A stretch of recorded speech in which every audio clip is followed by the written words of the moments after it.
Good morning, Clive Enover, business strategist. Monday morning. So here we are for a Monday morning motivation. And how's your Monday morning starting? Have you managed to get past all those little things that pop up on Monday to interfere with all of what you had planned to do? Or have you allowed them to get on top of you and now we're feeling a little overwhelmed and a little under the pump perhaps because we're falling behind? Ideally, of course, in a perfect world, these things wouldn't happen, but we don't seem to live in a perfect world, most of us, and little bits and pieces pop up just to make life interesting and keep us on our toes.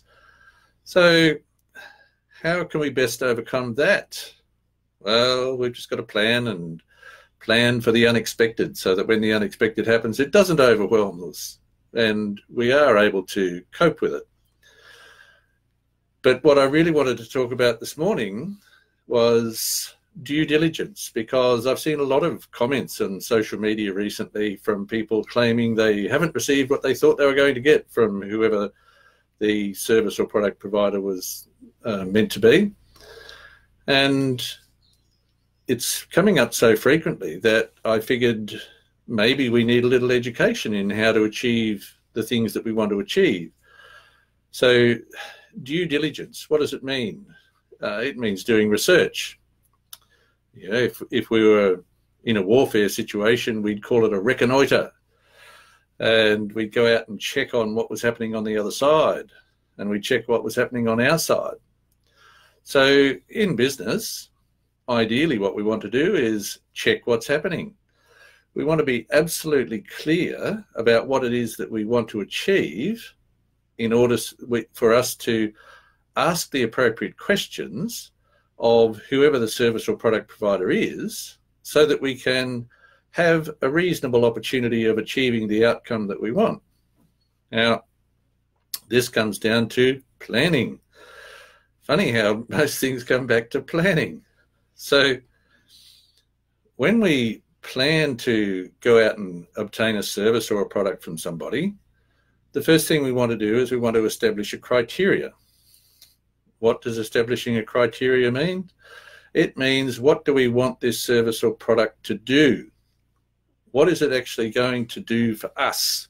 And what are we going to get out of having this thing do whatever it does in order to benefit us? So there's a whole lot to look at in there, because there are specific things that the product does, and then there's the issue of, does it actually do what's going to give us the outcome that we want? So they can be separate things.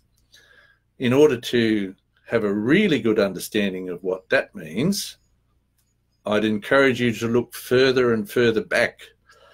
Look into the history of what's caused the need for this particular thing.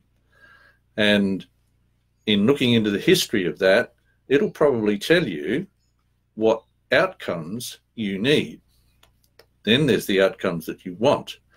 So there's much to consider, but if you look at that, then when you go and talk to your service provider or your product provider, whichever it is, you're in a much better position to ask the right questions. And if we're asking the right questions, there's every chance we're actually going to get the right answers. And there's a very interesting thing about answers. If you haven't got the right answer, what does it mean? It means you probably haven't asked the right question. So asking the right question will give us the right answers. The right answers allow us to compare whatever is purported to be provided by this product or service to our criteria. Now, if there's a match, we can go ahead.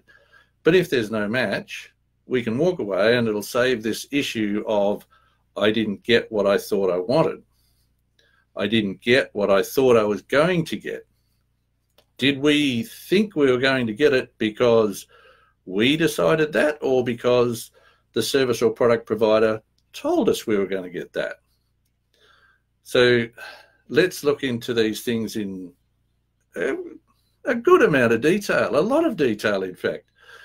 Do your due diligence, ask the right questions, That way you'll get the right answers to allow you to make a decision. Compare the answers that people give you about the product or service to your own criteria. Then you're in a position to move forward with confidence. So, what do we do this week? Overcome all those issues that popped up in the last hour or so since you started. Get them out of the way. Move on with what you had planned. And when it comes to obtaining a service or a product from someone else, do your due diligence. And if you're providing a product or service to somebody, make sure they do their due diligence so that you don't get caught up in an issue of, I thought I was going to get something different. Have a great week. We'll see you Monday.